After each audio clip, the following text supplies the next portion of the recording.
बिस्मिल्लाहिर्रहमानिर्रहीम। अस्सलाम वालेकुम दोस्तों मैं हूं वकास और आप देख रहे हैं मेरा यूट्यूब चैनल दी नॉलेज हब। दोस्तों आज की इस वीडियो में हम आपको बताएंगे कि ये एक लैपटॉप है, ये हमारे पास से आया था। इसमें थोड़ी सी मसला था, वो मसला सबसे पहले आपके साथ शेयर करता हूँ कि मसला है क्या। तो सबसे पहले बिस्मिल्लाह पढ़ के यहाँ से ओपन करते हैं, बिस्मिल्लाहिर्रहमानिर्रहीम। और यहाँ पे हम चलते हैं और ये यहाँ पे जाके कहता है जी बूट डिवाइस नॉट अवेलेबल। ठीक है, please install an operating system on your hard disk. ठीक है, हार्ड डिस्क का जो सा ये एरर दे रहा है, F2 for diagnose and for more information www from from from, बहुत ज़्यादा बातें हैं। ठीक है, अब यहाँ पे एरर, इसके जो रीज़न है ना ये एरर का, वो दो रीज़न होते हैं। ठीक है, एक तो सबसे पहले आप क्या कर सकते हैं चेक करने के लिए, वो चीज़ कि कंट्रोल आल्ट और डिलीट आपने दबाना है एक साथ, सही है, और आपका कंप्यूटर रीस्टार्ट हो जाएगा। और आपने F2 प्रेस करना है कंटिन्यूसली। ठीक है, तो यहाँ पे कुछ इस तरह का आपके पास आ जाएगा। उसके बाद अगर आपने सिस्टम इन्फॉर्मेशन में जाना है तो आप 1 कर सकते हैं, सेटअप में जाना है, स्टार्टअप में जाना है तो 2 कर सकते हैं, रन है स्टार्ट करना 3 को चेक करना है तो आप F4 प्रेस कर दें। तो हम यहाँ से F4 प्रेस करेंगे और वो यहाँ पे कह रहा है जी hard disk test fail, disk not installed. अब यहाँ पे वो कह रहा है कि आपकी हार्ड ड्राइव जो है वो इंस्टॉल नहीं है। ठीक है, और वो उसका जो टेस्ट है वो इसलिए नहीं हो सकता क्योंकि वो डिटेक्ट ही नहीं हो रही। इन शॉर्ट कि आपके लैपटॉप में जो हार्ड ड्राइव है वो डिटेक्ट नहीं हो पा रही, इस वजह से ना तो इसमें विंडो हो सकती है ना ये विंडो चल सकती है। ठीक है, क्योंकि यहाँ पे वो उसके सेटअप में भी कह रहा है कि इसमें विंडो नहीं है, यानी कि हार्ड ड्राइव इसमें नहीं है। तो बिस्मिल्लाह पढ़ के इसे ओपन करते हैं, इसको ओपन करना ही पड़ेगा, इसके अलावा कोई और सोल्यूशन नहीं है। ठीक है, तो यहाँ से इसे बंद करते हैं, चार्जर आउट करते हैं और इसको करते हैं पुट्ठा। तो यहाँ पे आप कैमरे को सेट करते हैं और उसके बाद फिर इंशाल्लाह से खोलने की कोशिश करते हैं।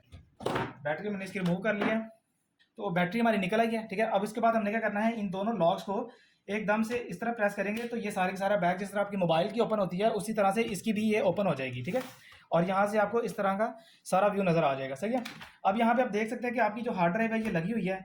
सही है, ये इसकी हार्ड ड्राइव है जो इसमें लगी हुई थी पहले, और वो ये ख़राब हो चुकी है क्योंकि इसमें ये डिटेक्ट ही नहीं हो रही। सही है, और ये इसकी रैम है। ठीक है, ये रैम है और ये इसकी हार्ड ड्राइव है। अभी हम क्या करेंगे, इसकी हार्ड ड्राइव को रिप्लेस करके देखेंगे एक और चीज़ से। सही है, अभी हम इसे यहाँ से रिमूव करते हैं। रिमूव करने के बाद ये हमारी SSD हार्ड ड्राइव है। ठीक है ना, अब हमने इसको इसकी जगह पे लगाना है। ये हमारी SSD जो सी ड्राइव है वो लग चुकी है। बेसिकली यहाँ पे ये समटाइम होता ही है कि इसके पीछे आप देख सकते हैं काफ़ी गैप है, इसके ऊपर प्रॉपर इसका जो सा है वो कवर होता है, जिसकी वजह से यहाँ पे स्क्रू लग जाते हैं। यहाँ पे आप दो, मैं आपको दिखाऊँ तो यहाँ पे आप देखेंगे यहाँ पे 2 स्क्रूज हैं, अगर इसका प्रॉपर कवर हो तो इसके ऊपर स्क्रू लग जाते हैं, जिसकी वजह से ये बैक पे नहीं जाती। ठीक है, समटाइम होता है कि हल्का सा गिरने की वजह से इसके जो से ये सारी पीछे हो जाती है, इसकी वजह से ये डिटेक्ट नहीं हो पाती। सही है, तो अभी हम इसको दोबारा से लगाते हैं। ठीक है, इसके पीछे कोई पैकिंग वगैरह आप गत्ते वगैरह की पैकिंग बना के वो भी रख सकते हैं ताकि इसको सपोर्ट हो जाए पीछे से। ठीक है, और अब हम क्या करेंगे, अब यहाँ पे हमने ये लगा दिया है। सही है, अब पीछे से हम इसका कवर लगाएंगे, बैटरी को डालेंगे जी, लग गई जी। और अब क्या करते हैं, ये भी इसका एक प्लस पॉइंट ये है कि आप इसको जब लगाते हैं तो आपको स्क्रूज वगैरह नहीं खोलने पड़ते। सही है जी, इसका चार्जर यहाँ पे लगाएंगे। और इसके साथ ही साथ हमारे वेंडर ने कहा था जी हमें चाहिए विंडो 11, क्योंकि उस प्ले स्टोर भी हमें चाहिए, तो उसके लिए हम इसमें विंडो 11 करेंगे। सही है जी, तो ये हमारे बहुत ही एक प्यारे कस्टमर है जिनका ये लैपटॉप है। तो यहाँ से अभी हम इसे ओपन करते हैं, बिस्मिल्लाह पढ़ के बिस्मिल्लाहिर्रहमानिर्रहीम, और F9 प्रेस करेंगे। सही है जी, अब यहाँ पे पहले हार्ड ड्राइव की ऑप्शन नहीं आती। सही है, जब पहले हमने किया था तो हार्ड ड्राइव की ऑप्शन यहाँ पे नहीं आती। अब यहाँ पे नोटबुक अपग्रेड बे, ठीक है, उसके बाद हार्ड ड्राइव और हमारी जो USB है वो, अब हमने USB से करनी है तो हम USB पे क्लिक करेंगे। USB पे क्लिक करने के बाद यहाँ से वो कहेगा कि जी विंडो आपने करनी है तो फलां चीज़ें प्रेस करें। तो यहाँ पे हमारी विंडो जो सी है वो डिटेक्ट होना शुरू हो गई है। तो यहाँ पे ये देखिए हमारी जो सी विंडो है उसका लोगो भी आ चुका है और जो सी लोडिंग है वो भी शुरू हो चुकी है। विद इन सेकेंड्स हमारे पास इसके नेक्स्ट जो से प्रोसीजर्स है वो सारे आ जाएंगे कि यहाँ पे देखें कि हमारी जो सी विंडो है वो इंस्टॉलेशन होना शुरू हो गई है। अब यहाँ से अपने नेक्स्ट का बटन पे करेंगे और यहाँ से इंस्टॉल नाउ पे क्लिक कर देंगे। सही है जी, अब यहाँ पे इसका जो अगला प्रोसीजर है वो ये होता है कि वो पूछेगा कौन सा वर्जन करना चाह रहे हैं विंडो का। तो यहाँ पे जैसे ही हम इंस्टॉल नाउ पे क्लिक करते हैं तो यहाँ पे आगे हमारा जो सा विंडो का सेटअप है वो इंस्टॉल होना शुरू हो जाता है। उसके बाद ही यहाँ पे इसके वर्जन आ चुके हैं कि विंडो के आपने कौन सा वर्जन विंडो का इंस्टॉल करना है। तो यहाँ पे मैं जो सा स्टैंडर्ड वर्जन जो सा इसका पहला वर्जन है वही इंस्टॉल करूँगा और यहाँ पे एंटर प्रेस कर दूँगा। एंटर प्रेस करने के बाद यहाँ पे हमारे पास कुछ चीज़ें आ जाएंगी कि आपने जो सी ये इनके टर्म्स एंड कंडीशंस है उनको एक्सेप्ट कर लेना है और यहाँ से एंटर प्रेस कर देना है। और यहाँ से वो कह रहा है कि जी आपने अपग्रेड विंडो इंस्टॉल करनी है या फिर कस्टमाइज जो आपने सीडी डाली हुई है वो इंस्टॉल करनी है। तो हमने कस्टमाइज जो सी है वो कस्टम विंडो जो सी इंस्टॉल विंडो ओनली एडवांस जो सी हमारे पास यूएसबी में हमने वही करनी है। उसके बाद एंटर प्रेस करेंगे तो ये हमारी हार्ड ड्राइव आ गई है, ठीक है जी। और यहाँ पे अब हम इसकी पार्टीशंस बनाएंगे। इसको फिलहाल हम क्या करेंगे, डेल करेंगे।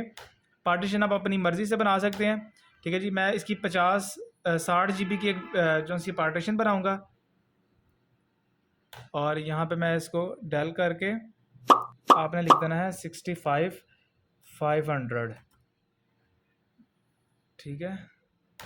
और यहाँ से ओके प्रेस करेंगे तो ये 63 GB की एक पार्टीशन बन जाएगी और एक 50 GB की बन जाएगी, सही है। क्योंकि 128 GB की SSD है तो आपको मसला नहीं होगा ज़्यादा। फिर इसके बाद ये 50 GB की ये जो सी पार्टीशन है ये सिस्टम खुद अपने लिए रिजर्व रखता है।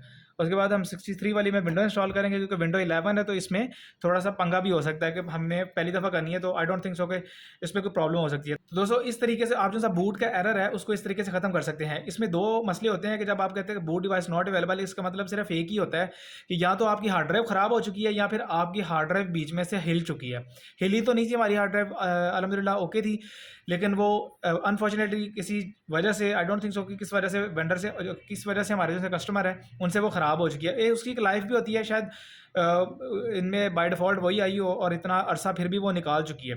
तो आई होप उन्होंने एक अच्छा डिसीजन लिया। मेरे मुताबिक, मेरे अपने एक्सपीरियंस के मुताबिक उन्होंने एक अच्छा डिसीजन लिया कि उन्होंने HDD से SSD पे शिफ्ट होना बहुत मुनासिब समझा। और ये बहुत अच्छी चीज़ है कि SSD एक लेटेस्ट टेक्नोलॉजी है और आपके कंप्यूटर की स्पीड को इन्हांस करने में 50% का चांस SSD का ही होता है। SSD के बगैर कोई लैपटॉप ही नहीं होता, ठीक है। तो आई होप ये छोटी सी वीडियो आपको पसंद आई होगी।